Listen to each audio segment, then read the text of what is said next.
प्रदेश के ताजा घटनाक्रम से भारतीय जनता पार्टी खुश है।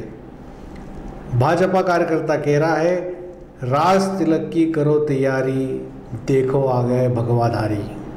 नमस्कार, मैं हूं मुस्तफ़ा हुसैन और हम मौजूद हैं वॉइस ऑफ एमपी के न्यूज़ रूम में एक नए मुद्दे के साथ। आज दोपहर में मनेसर के रिसोर्ट में, जहां पे भारतीय जनता पार्टी के विधायक ठहराए गए हैं, वहां पे पूर्व मुख्यमंत्री शिवराज सिंह चौहान और राष्ट्रीय उपाध्यक्ष प्रभात झा पहुंचे। उन्होंने तमाम विधायकों से बातचीत की और उनको ये समझाया कि कल फ्लोर टेस्ट पे उनको क्या करना है। संभवतः जब आप ये खबर देख रहे होंगे तब तक भारतीय जनता पार्टी के विधायक दिल्ली से भोपाल की तरफ कूच कर गए होंगे। वहीं दूसरी तरफ बेंगलुरु में जो कांग्रेस के 19 विधायक हैं, उनको भी भोपाल लाने की तैयारी चल रही है।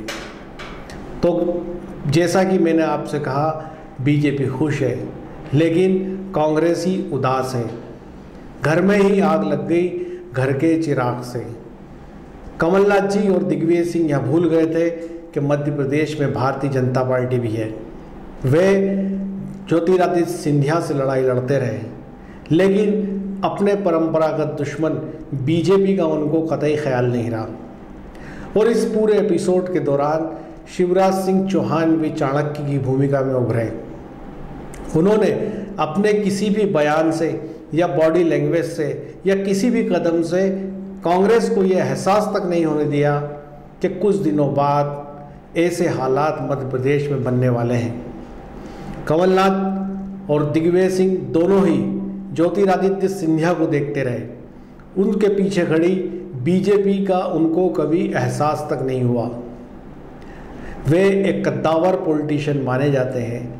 दिग्विजय सिंह को कांग्रेस का चाणक्य कहा जाता है, लेकिन शिवराज सिंह चौहान ने अपनी भलमनसाहत से कांग्रेस पार्टी को ऐसा दांव दिखाया कि पार्टी चारों खाने चित्त हो गई।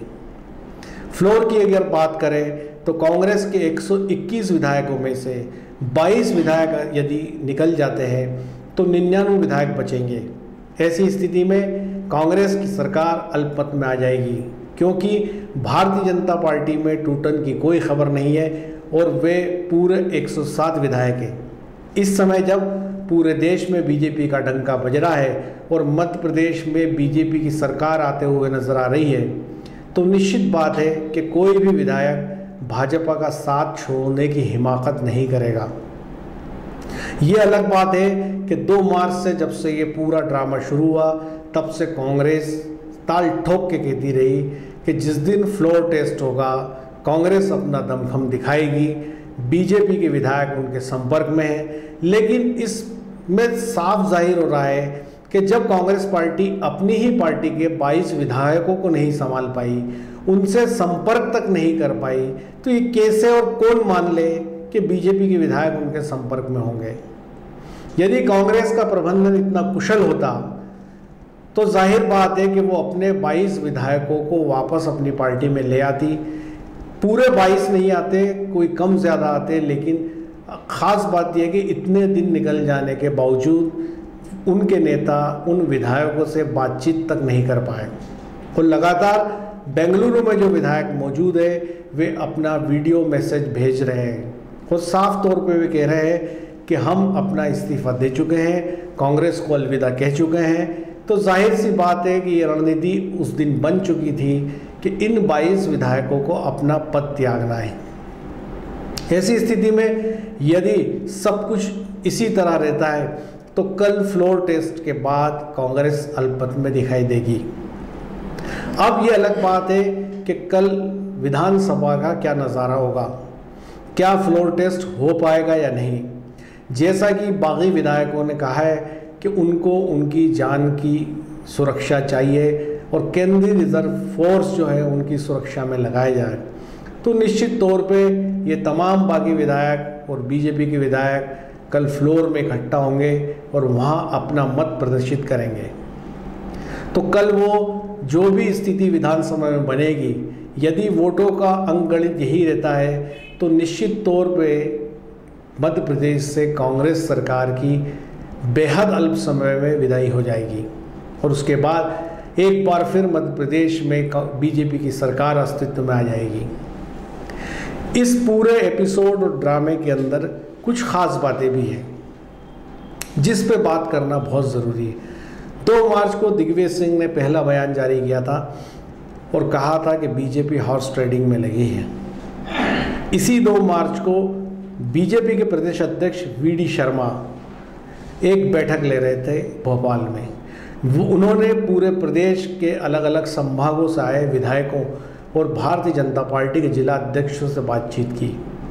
वीडी शर्मा की उस मुलाकात के दौरान ये बात शिद्दत से उठी कि मध्य प्रदेश में चुने हुए विधायकों के प्रोटोकॉल को नज़रअंदाज किया जा रहा है और विधायकों को वो मान सम्मान नहीं मिल रहा है जो मिलना चाहिए। उसी दिन दिग्विजय सिंह का बयान आया था बीजेपी हॉर्स ट्रेडिंग में लगी है, जिस दिन वीडी शर्मा ने विधायकों के मान सम्मान की बात उठाई और यह घटनाक्रम तभी से चला और आज 15 मार्च हो गई। 2 मार्च को सुहासरा विधायक हरदीप सिंह डंग ने भी अपना जन्मदिन मनाया था। 3 मार्च से वो लापता हो गए। वो अपनी मां के पांव छू के निकले थे, उसके बाद वापस सुहासरा नहीं आए। इस दौरान करीब 12 दिन के अंदर उनका सुहासरा विधानसभा सीट के किसी मतदाता से कोई संपर्क नहीं हुआ। उनको नाराज़गी थी कांग्रेस पार्टी से। कांग्रेस पार्टी उनकी कुछ सुन नहीं रही थी, कांग्रेस के अंदर उनके लोगों के काम नहीं हो रहे थे। तो इतने समय तक 1.5 साल तक वे क्या करते रहे? क्या उनको अगर ऐसा लग रहा था कि उनकी नहीं सुनी जा रही थी तो उनको सीएम सेक्रेटरिएट में धरना देना था, विधानसभा में धरना दे देते, आमरण अनशन करते, सरकार के खिलाफ मोर्चा खोल देते।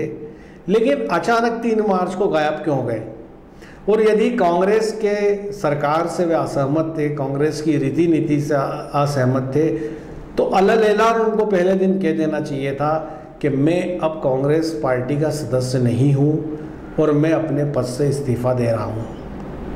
सुहासरा, शामगढ़ और सीतामऊ के लाखों मतदाता जिनसे उन्होंने कांग्रेस पार्टी के नाम पर वोट मांगे थे, विकास के नाम पर वोट मांगे थे, कर्ज माफ़ी के नाम पर वोट मांगे थे, वो पिछले 12 दिन से अपने खोए हुए विधायक को ढूंढ रहे हैं। उनको लग रहा है कि जब विधायक इतने असुरक्षित है, जिनको छुप कर रहना पड़ रहा है, जिनको सुरक्षा में रहना पड़ रहा है, तो फिर मध्य प्रदेश की कानून व्यवस्था की क्या बात करें।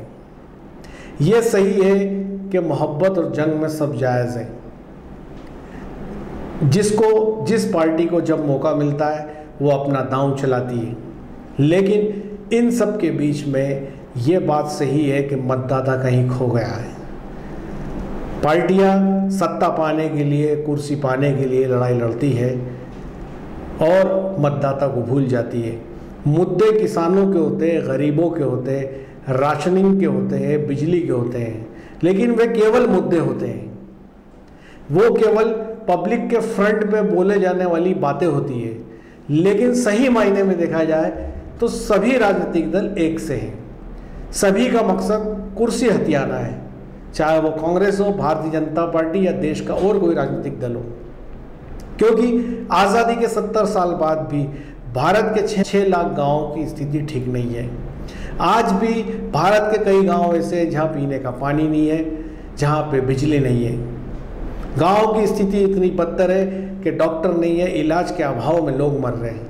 गांव तो गांव दूर की बात है, यदि शहरों की बात करें तो शहरों में लोगों को राशन नहीं मिलता, वृद्धावस्था पेंशन नहीं मिलती, बीपीएल के कूपन नहीं बनते, अस्पताल में डॉक्टर मिलता नहीं है। इन्हीं हालातों के चलते नेता आते हैं, वादे करते हैं और चले जाते हैं, फिर कुर्सी के लिए लड़ते हैं, सत्ता हथियाते हैं, पाते हैं और अपना काम करते हैं। लेकिन आम मतदाता की कोई नहीं सोचता। जैसे आज पिछले 12 दिन से सुहासरा विधायक हरदीप सिंह डंग लापता है। वे एक वीडियो में ज़रूर दिखे थे जब उन्होंने कहा कि वो सिंधिया जी के साथ है, कमलनाथ का साथ छोड़ रहे हैं। लेकिन मेरा ये सवाल है कि इस सुहासरा, शामगढ़ और सीतामऊ की जो मतदाता है उनके प्रति उनकी जवाबदेही है। आखिर उन्होंने वोट उनसे लिया है। वो चाहे जिस पार्टी में रहे, चाहे ना रहे, चाहे इस्तीफा दे चाहे ना दे, लेकिन उनकी पहली जवाबदेही आम जनता के प्रति है। क्या उन्होंने कभी सोचा है कि जिन लाखों लोगों ने उनको अपना वोट देके विधायक बनाया था उनके वो कितने काम आए? तो कुल मिलाकर देश की इस सियासत के अखाड़े में वोटर कहीं खो गया है। लोग आते हैं, सत्ता पाने के लिए सारी जद्दोजहद करते हैं, सारे दांव पे आजमाते हैं, मुद्दे लाते हैं, बरगलाते हैं और फिर चले जाते हैं। मेरे सहयोगी दीपक खदाविया के साथ मुस्तफ़ा हुसैन।